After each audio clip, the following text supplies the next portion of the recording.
Hello lovelies and welcome back to my channel. Thank you so much for joining me today because today I'm going to be doing a sunset eyeshadow look inspired by a painting in our house, and I'll put that picture somewhere here.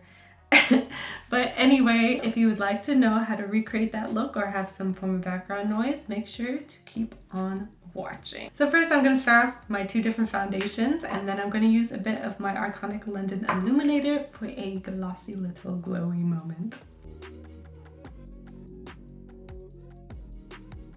Next, I'm going to go in with my Juvia's Place concealer under my eyes, chin, nose, and forehead. And next, to set that all in place, I'm going to use my Makeup and Designery translucent powder in those same spots. So to start off this eyeshadow look, I'm going to go in using my City of Neon Lights palette, and I'm going to use that color Little Miss Starshine on the inner corner of my eye. Next, I'm going to use the color Finding Neon, and I'm going to blend that right next to it.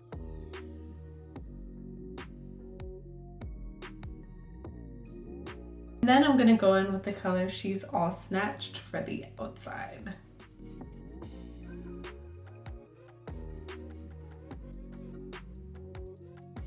And now I'm going to do those same colors on the other eye. Next, I'm going to do my eyebrows using this brown color from a specific palette. Alright, next I'm going to use my mascara, then pop on a lash, and I'll be finished with this eye. And actually, before I move on, I'm going to try using this yellow color from my Makeup and Forever palette and do like a yellow little outline underneath my eyebrow.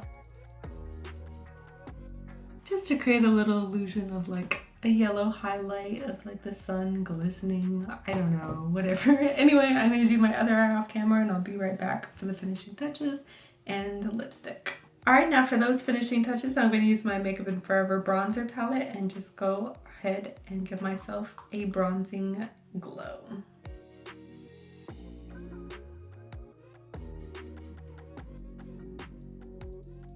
Next, I'm going to use my blush palette, and I'm going to use a very light shade of blush just for a little color. And finally, I'm going to use my Morphe lipstick in the shade Tipsy. And that's it for the finished look. I hope you guys enjoyed the video, and if you did, please make sure to leave a like and subscribe if you want to see more content by me in the future. And I hope you all are having a wonderful day, night, afternoon, wherever you are, and I'll see you in the next video. Bye!